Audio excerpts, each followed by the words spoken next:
Chers amis, bien-aimés dans le Seigneur, merci de nous recevoir dans vos maisons, ADV Montréal, chez vous. Ce soir, nous ne sommes pas dans la dimension de la prédication ni du témoignage, mais nous voulons manifester l'amour de Jésus-Christ à votre égard, à travers des activités, à travers une prise en compte de vos besoins, qu'ils soient émotionnels, qu'ils soient sociaux, qu'ils soient administratifs, et en accompagnant vos enfants. Alors j'ai avec moi deux personnes qui sont ouintes pour cela, mon frère Prosper et mon frère Cédric. Bonsoir, comment allez-vous? Bonsoir. Ça va bien? Ça va très bien.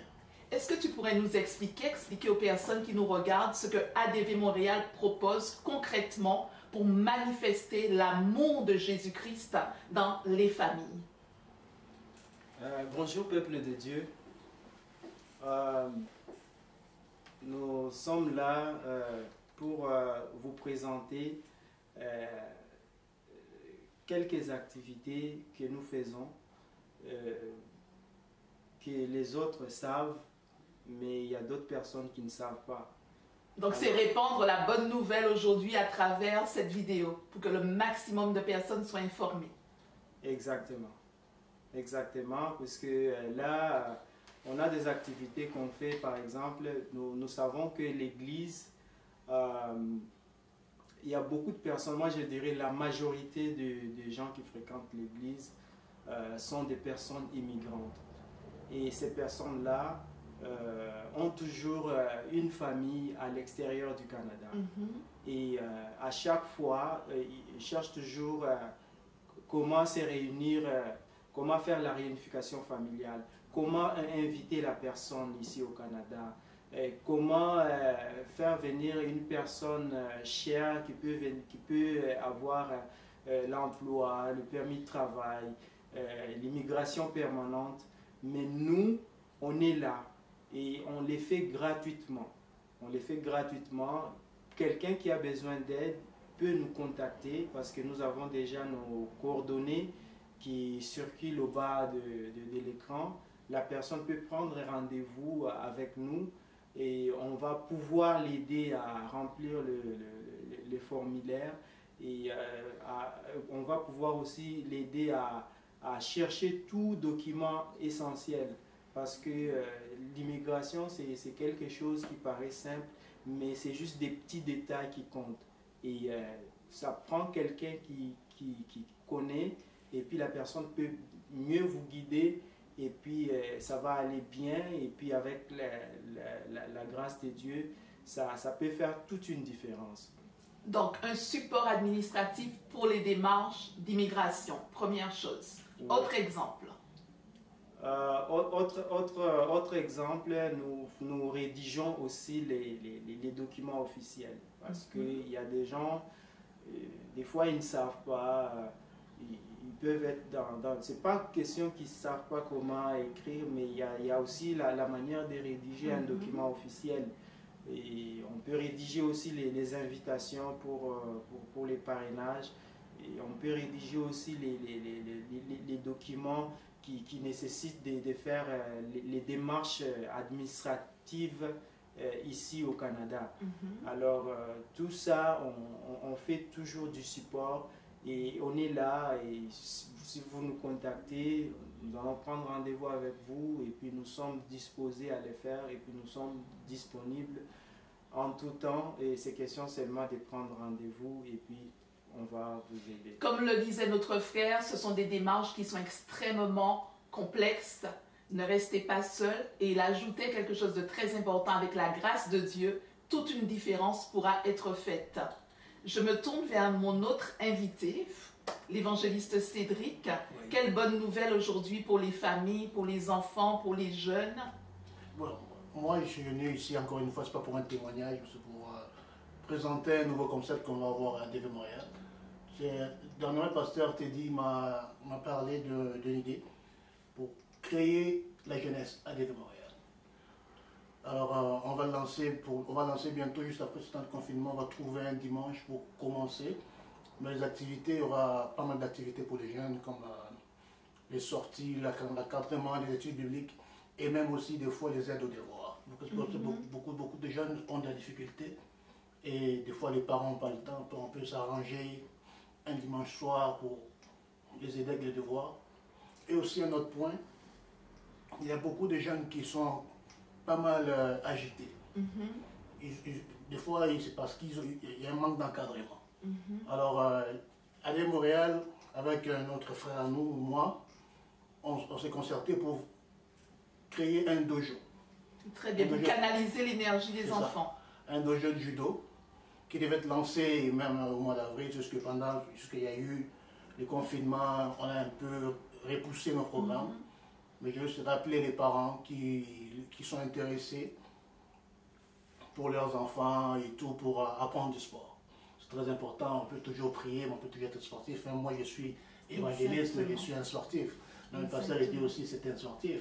Alors, c'est très important pour l'équilibre de l'individu, oui, pas seulement la prière, les enseignements, mais également l'hygiène du corps, comme Paul en parle à Timothée d'ailleurs. C'est ça, comme les dojos à Montréal, on va faire ça avec notre frère, aujourd'hui il n'est pas là. Mais lui c'était un maître en judo, je sais pas, deuxième dan, puis il est vraiment à fond pour ça, il a toujours fait ça, avant. Alors moi et lui, si Dieu le permet, peut-être d'ici le mois de juillet ou le mois d'août, on va lancer ces concepts-là. Mais pour la jeunesse, vraiment si Dieu le permet, dès la fin du confinement, on va trouver un dimanche qu'on va communiquer à tout le monde. Pour les jeunes, il y aura différents groupes de jeunes, parce que la jeunesse, on dit c'est de 5 à 35 ans. Donc enfance et jeunesse, les deux. C'est ça. D'accord. C'est ça pour encadrer les gens, même les adultes aussi, peut-être qui ont de la difficulté à faire l'étude biblique à la maison, les aider à prier, qui ont des problèmes personnels, qui peuvent parler avec leurs parents, peuvent venir parler avec les responsables de jeunesse à ADV Montréal. Alors ça sera vraiment un support pour tout le monde, pour les familles, les jeunes et les enfants. Alors c'était ça l'annonce que j'avais à faire aujourd'hui. Excellente initiative, mon frère Prosper. Autre chose à rajouter sur les activités à proposer à ceux qui nous regardent? Oui, il y a aussi le point que j'aimerais ajouter, c'est l'emploi. Parce que pour ceux qui ne savent pas, il y a des gens que l'Église a déjà payé des formations. Pour les rapprocher du cadre de l'emploi. Oui, des formations professionnelles. Et bientôt, là, bientôt, là, il y aura une autre formation que le gouvernement a lancé, la formation des préposés aux bénéficiaires. C'est sûr que des fois, on entend des nouvelles, surtout, moi, je m'adresse plus particulièrement aux immigrants, puisque des fois, on ne connaît pas. On regarde les nouvelles et puis on ne sait pas comment faire tout ça. Nous, on est là pour ça. On est là pour ça. On peut vous guider. On a même les contacts. Il y a même les écoles qui donnent cours. On peut aller là-bas. Mais s'il s'agit de débourser les frais, l'Église prendra la charge. Et le but de tout ça, c'est pour que toute personne puisse se retrouver dans ces pays. Et ce n'est pas seulement préposé aux bénéficiaires. Il y a aussi des gens qui ont besoin de faire autre chose. Nous donnons aussi le support pour les étudiants. On peut les orienter aussi à mieux choisir leur formation professionnelle, même académique. Et nous visitons aussi les malades. Et le pasteur est toujours disponible. Si quelqu'un est malade et quelqu'un a besoin de prière et de délivrance, il suffit seulement d'appeler et puis de prendre rendez-vous.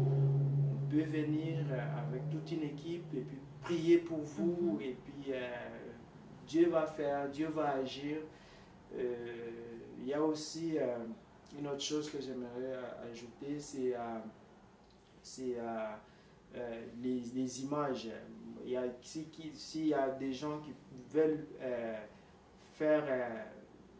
qui veulent filmer ou qui veulent prendre des photos, tout ce qui concerne vraiment l'équipe média. Voilà, l'équipe média. On est là, on peut les former. Mais si on n'est pas capable de faire ce qu'on peut, on peut faire même appel aux spécialistes pour pouvoir les envoyer. Donc les référencer auprès de spécialistes. Exactement. Tout ça, c'est pour la gloire de Dieu. Et il y a beaucoup de choses, il y a beaucoup, même il y a beaucoup d'activités qu'on n'a pas citées parce que l'Église, pour que l'Église marche, ça prend beaucoup de choses. Il y a des gens qui peut-être ils ne comprennent pas. Les médias, c'est toute une évangélisation. Il y a aussi les cours de piano. Donc la partie musique, oui, la instruments. partie musique, oui. S'il y a des gens qui sont intéressés à faire le piano, ils peuvent nous contacter aussi. On peut les former et puis tout ça, c'est vraiment pour la gloire de Dieu. Amen. Oui. Ce sont vraiment d'excellentes initiatives que nous saluons et nous vous répétons, ne restez pas seuls, ne restez pas isolés. ADV Montréal, c'est un lieu de prière, un lieu de délivrance, c'est vrai, mais également, comme viennent de nous l'expliquer nos frères, un lieu d'épanouissement social, artistique, culturel, sportif également. Tout ça pour que vous soyez en bel équilibre et que la gloire de Dieu soit répandue et manifestée à travers vos vies. Il y a des numéros de téléphone qui circulent en dessous de la vidéo. Peu importe le confinement, les personnes doivent prendre déjà contact avec nous, quels que soient leurs besoins, quelles que soient leurs préoccupations, quelle que soit la démarche à accomplir, mais aussi leur besoin de trouver un emploi. Parce que nous savons que ce sont des circonstances très difficiles. Vous avez besoin de travailler, il y a des opportunités. Nos frères sont là pour vous accompagner. Soyez bénis, n'hésitez surtout pas à faire appel à nous en besoin de prière, mais aussi, quel que soit le besoin social, quel que soit le support que vous nécessitez, ADV Montréal est joignable à tout moment à travers les numéros de téléphone qui circulent sous la vidéo. Soyez bénis, n'hésitez surtout pas, posez un acte de foi en nous appelant. Que Dieu vous fasse grâce. À bientôt.